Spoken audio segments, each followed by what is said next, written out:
KKHT wants you to meet three of the classiest guys in real estate. I am Chris Kelso, the maestro of mortgage. I am Rob Cook, the godfather of real estate. And I'm Joe Orsack, the king of credit swing. And together, we're the Real Estate Rat Pack. Much like us, real estate right now is smoking hot. So whether it's buying, selling, or owning, you need to check out the Real Estate Rat Pack. They're here to take your calls and answer your questions live. Call now 1-800-808-5548.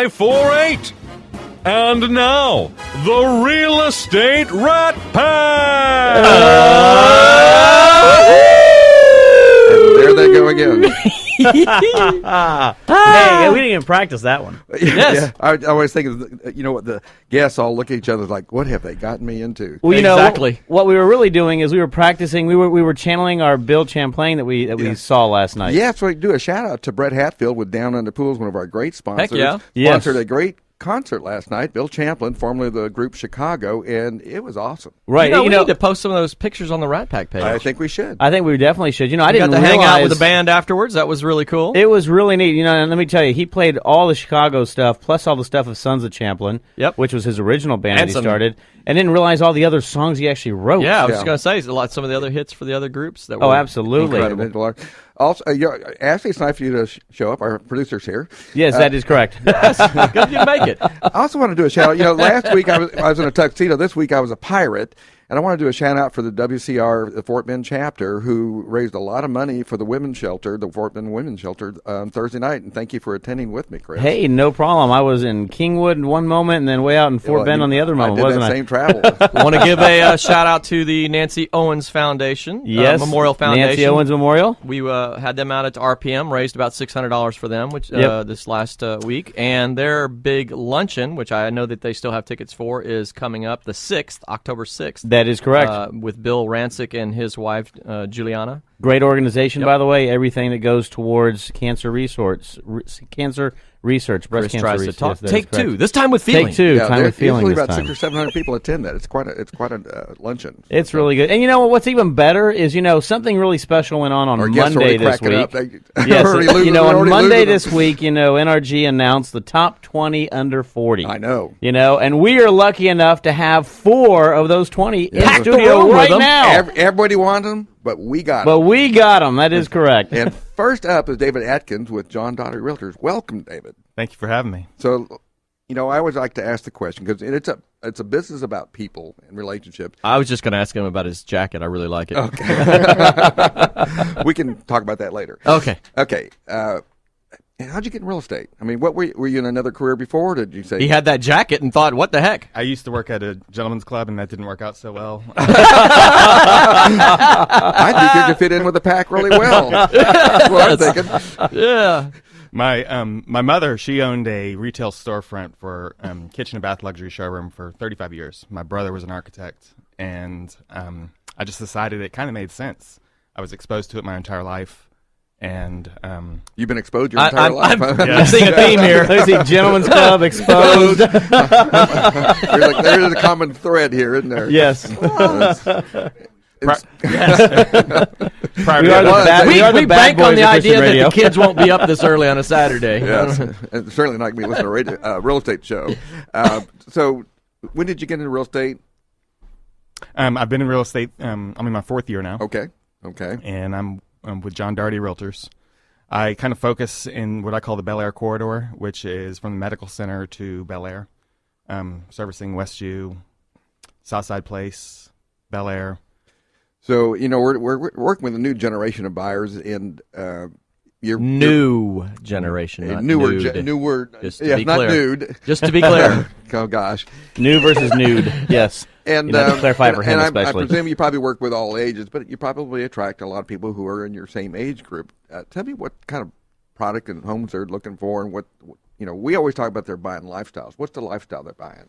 Yeah, so you're absolutely right. My target demographic is 30 to 50. And not that he won't do over 50, by the way, folks. 51. I'm sorry. I find myself getting referral business above 50, but for the most part, what my clients are looking for are being close to restaurants. A lot of them have younger families, so they're closer to parks. Schools are paramount. It becomes more of a lifestyle as compared to just a place to drive home, shut the garage door, and watch TV. Are you seeing that these are folks from Houston relocating, or is it mainly new folks from out of town? So the majority of my business, about 70% of my business, is the listing side. And those people that are buying, the last 6 transactions I did this year. Oddly enough, they live in Houston. They now live in, well, the sellers live in Houston, but the buyers are moving in from out of town. Oil and gas, legal, medical. They just want to be close to downtown, close to the medical center. So the majority of my sellers obviously are either relocating out because of oil and gas, and the buyers are normally coming in trying to find something closer to their place of work. Well, we have an ever-expanding medical center, and I actually had the head of the medical center come and do a presentation. And if the medical center was a standalone city, it'd be like the 18th largest city in the country. Mm-hmm. Well, most people don't realize, and I say this several times, is we all look at Houston being oil and gas and then medical second, right? But from an employment perspective, actually, right now, the medical actually employs more people than oil and gas.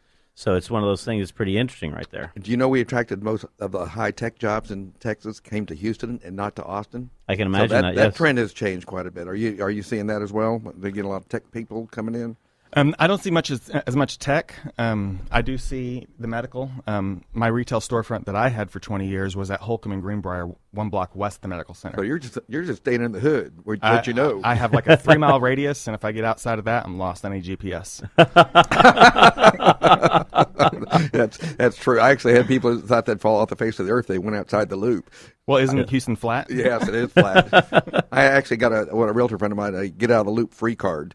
Right. So there is life outside the loop. Yes. But it's a great life inside the loop. And so I've heard there's a city called Dallas north of the Beltway. Yeah. Is that in Canada? Yeah. Yes. They're very close. Just on the edge. I hear they have a CFL football team, so. Yes. Yes. Oh, yeah, we're going to get letters. Yeah. Now, I've heard they're about an equal play against each other as well. So. Not too bad right there. I just lost all the Dallas fans. Yeah, all that click you just heard is all those radios being turned off. We do have listeners up in the Dallas area, yeah, we do. So they do have a team. And, actually, we're a very international show. We have people listening all over the world most of the time. And Mexico is very prominent. What a great segue to my next question of David, which is we have a lot of international buyers. Are you seeing a lot of those people that you're working with that coming in? There's a lot from Europe. South America is coming, so Venezuela, Argentina, Brazil. There's a lot of infrastructure coming. There's a company called Cheniere, which is an oil and gas company. They're big right now. Shell's moving. I actually went to a Asia Society event, and they were forecasting that Houston was going to be larger than Chicago by 2025. And that the Woodlands and Spring was going to be basically take that like long. Fort Worth. With Houston Dallas. Well, the MSA has been huge, and we're going to invite, I think, 2025, 2030, they're talking about almost like doubling in size. It's just, right. And of all the jobs created in this country, the majority of them are in Texas, and the majority of that's in Houston. Mm-hmm. So when people come from other countries, what's the kind of the first things that they're probably surprised about? How fat we are. So they've all seen Rob when they got here? Wow. We lost the title as the fattest city a while back, and I think we've been working really hard to get it back. We're the healthiest city. Yeah. Well, second to that, when they're talking about real estate, what's the kind of first thing that they're surprised about? How much you can get for your dollar. So we had a client that was coming in to buy a house. It was a $1.4 million home. It was 2 houses off of Kirby. And the homeowner said, there's no way that my house is worth this. It should be worth at least 15 to 20% less than what you're forecasting because we're 2 houses off of a main street. And I said, no, absolutely not. Your house isn't worth less. The demographic of who you're pulling from is smaller. So if you can sell this within the first week or two to someone who doesn't have any options in Houston right now because inventory is so low, then you're going to get maximum dollar. Sure enough, the person that bought it came from San Francisco. And they're used to that. And they're used to being next to a Starbucks. Yeah. Full price offer, close in 30 days. Do you find that they have any shock at the size of Houston as far as the spread of it? We were we're probably as big as Luxembourg. We were talking to some folks from Europe, and they had come to visit at one point their first time to Texas, and they were like, well, they were staying with some folks here, and they were like, well, can you drive us to Disney World? They had on their list. Yes, we could. They had on their list to see Disney World, the Statue of Liberty, and the Grand Canyon. No joke. They had no concept. Over the weekend? Yes, they were here for a week, and they wanted to. Can you just drive us there? And then they were like, no, we'll take a bus. And they were like, no, you really, really don't want to take a bus. But it was completely mind blowing to them where they came from. The whole area they could drive in 3 hours, that kind of thing. So. I think it's 3 hours from downtown to Katy. Yes, depending on the time of day, you're absolutely right. Well, yeah. Since Chris and I transversed the city on Thursday, it did take about 2 hours just to get from Kingwood to Richmond. Well, yeah, one of the things that we're seeing Houston has definitely developed a lot of infrastructure. But one of the things I think a lot of the Europeans doing, they're coming down to town. They're looking to try to live and stay within a confined area because they're very used to that. Obviously, over in Europe, it's a very walking environment. Here, one of the things that we see, I-10, which they just got through expanding less than 5 years ago, okay? And when they originally expanded it, I loved it out there. Coming back and forth from Katy was great. Nowadays, it's back to the old I-10, right? And so that's one of the things, as you mentioned, people end up buying towards those areas. Are you seeing a lot of people asking or buying in a vicinity where they live, but more importantly, in a vicinity where they play as well, as far as the weekend, restaurants, activities, stuff like that? What I'm seeing is most of the individuals that are working downtown or in the medical center are tired of the commute from Sugar Land. Right. In the early 90s, everyone kind of started going to Katy and then Champions and all these additional further and further and further out. And the rubber band broke almost. Right. And they are capitulating, wanting to come back in to Houston. So now the inner loop, you can't make more land. Yeah, Right. I call it transmigration. What happens is that often they'll go out to the burbs for the great school district. Katie's a great school district. Right. The kids grow up, go to college, and they're like, I don't want to drive that distance anymore. I'm coming in. And, of course, they're not finding much inside the loop. And it's also, there's great schools outside, but what they're realizing is, yes, these are great big houses outside of the loop. There's great schools. There's great neighborhoods. But I'm spending 3 hours a day in the car. That's how many days out of your year in the car that you're not with your kids kicking the soccer ball.